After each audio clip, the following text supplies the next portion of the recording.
Hey everyone, this is Ryan Jeske with the Prescott Caliber Club. In today's video, we're going to be talking to some of the new gun owners out there. Over the last couple of years, there have been so many new gun owners coming to this industry, buying guns for self-protection, for sporting, whatever it may be. And today I wanted to just go over something really, really important, the 4 universal rules of gun safety. Let's get to it.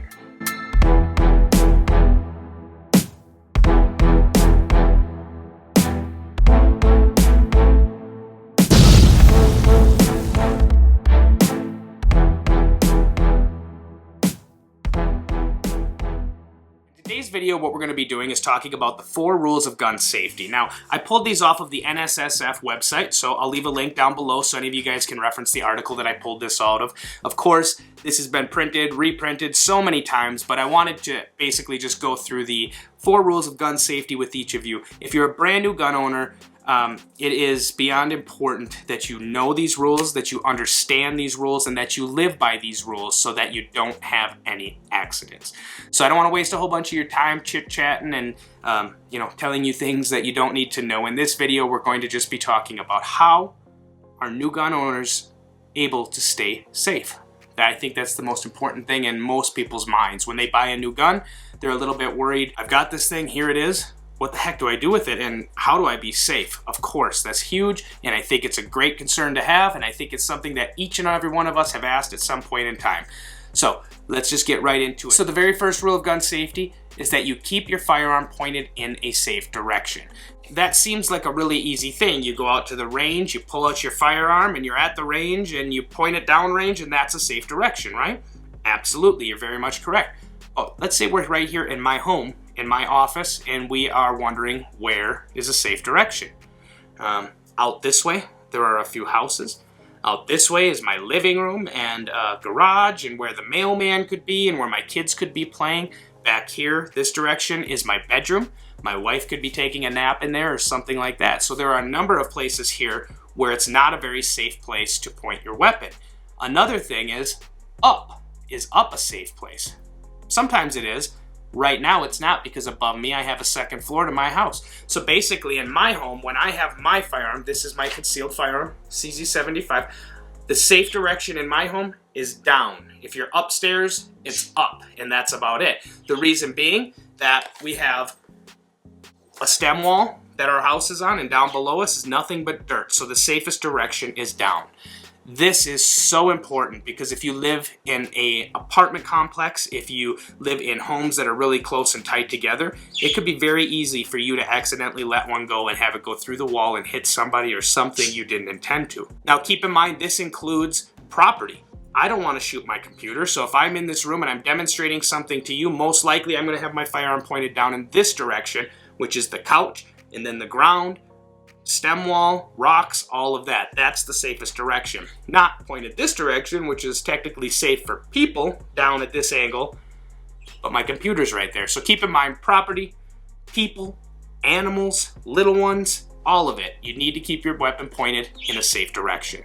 This brings me to the second point. You need to treat every single firearm as if it were loaded. Even if you have unloaded the weapon and you know it's unloaded, you still need to treat this firearm as if it were loaded. I'm going to give you a really interesting example here.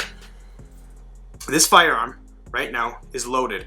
It's hot. So let's go ahead and unload it, right? Check the round, drop the magazine, and now we have an unloaded firearm, correct?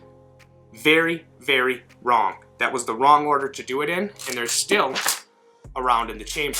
Making sure that your weapon is unloaded is so important. It's probably one of the most important things next to making sure your weapon is not pointed at anybody. But some of us would even argue that this is more important. Knowing the condition of your weapon is vital. Knowing whether it's hot or not is vital. Knowing whether or not you have just done this in the wrong order is vital. I have a very good friend. He's a guy who's owned guns for many, many years, and he literally did exactly what I just showed to you. And that weapon, when he went to hand it to somebody, went off and he shot his finger off. These things can happen. They can happen to people who have been around guns their whole lives. One moment, one slip of the mind, and you could find yourself in big trouble. So always, always, always, no matter how many times you verified it, treat every single weapon as if it were loaded. The third basic rule of gun safety is to keep your finger off the trigger. Now, to verify that this weapon is unloaded, I'm going to open the chamber, make sure that I have nothing in it. I'm going to visually inspect the chamber, and I'm going to manually check the chamber right there. This weapon is unloaded. Now, when you pick up a firearm, it's second nature to many of us who are in the gun industry, but your finger, immediately, my finger just goes straight. You never move your finger from this position into this position until you're actually ready to fire the weapon. So even when I'm up and I'm trying to figure out what is going on here, my finger is not on the trigger. The moment that I recognize a threat, the moment I recognize an issue, then I can move my finger to the trigger, and at that point I better be pointing this weapon only at somebody that I want to destroy or something that I want to destroy. So, once again, every firearm you pick up, you should be doing so in this fashion. This will ensure that you never accidentally bump this trigger. Some people worry that this gun could just go off by itself, and although there are a few very weird scenarios where that may happen, the reality is this gun is not going to go off unless you pull the trigger. When people say, oh, I didn't even touch the trigger, the gun just went off, it is almost always not true. These guns are mechanical. That means there is a piece of metal holding another piece of metal. This one can't move until this one's out of the way, and that doesn't happen until this is touched. It's not going to just slip past or jump out of position and fire the weapon. These things are mechanical. Once they are unloaded, there's nothing that could be fired through them. But don't forget, you still want to keep your firearm pointed in a safe direction at all times. And now the fourth rule of gun safety is this. You need to be sure of your target, but not only that, you need to be sure of what's behind your target. We kind of talked about this already with keeping your firearm pointed in a safe direction, you know, down here, down this direction, a few different ways in this room it's safe. But knowing what is beyond your target. So let's say you actually pick up your firearm and you're drawing to shoot that firearm, and you see the perpetrator and he's right there and you're going to shoot. What is behind him? What if you miss? Where is your bullet headed? And that is so important, especially if you're in an urban environment, if you live in the city, if you're not just out at the range, you're actually doing some real, real stuff in town, and there's a situation and there's a burglar and you draw your weapon and you fire. What if there was an apartment behind there? What if you miss and it goes through the window and hits the next door neighbor's house? Things like that are crazy. When you're out at the range, you can go out, and many people go out and they just shoot in the woods.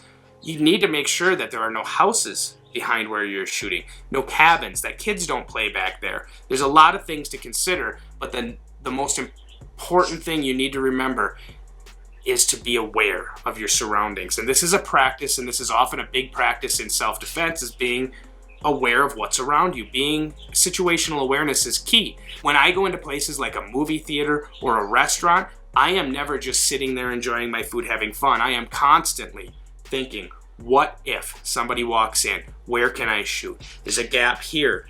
The parking lot's here. There's people here. There's kids down there. So my only place is here. That's what I've got, and that's what I've got to work with. And those are things you need to be aware of. So more than just taking a look at your target and looking what's behind it, you really need to be situationally aware of what is going on, where the threat could be, and where you're able to shoot if there is a threat. So guys, those are the 4 basic rules of gun safety. This is for new gun owners, and if you guys have recently purchased a firearm and you're feeling uncomfortable or even just a little hesitant, or you'd like to learn more, jump down below and hit that subscribe button, because we're going to be starting a new series here where we're going to address things that new gun owners should know. They're very important. We want to welcome all you new gun owners, no matter what your affiliations or anything. We just want people to be safe and be treating guns respectfully. We also want everybody to enjoy the sport. We want everybody to enjoy the feeling of being able to protect themselves. This is important. So that's what we're here for, and if you want to see more of that, please jump down in the comments section and let us know what it is you've been wondering. Let us know if you have any questions that you would like me to answer, because I'm going to be doing a lot more videos going forward where I talk directly to you and answer the questions that you guys are wondering. So I don't have a whole lot more for you today. I just hope that each and every one of you stay safe, and as always, don't forget to keep prepping.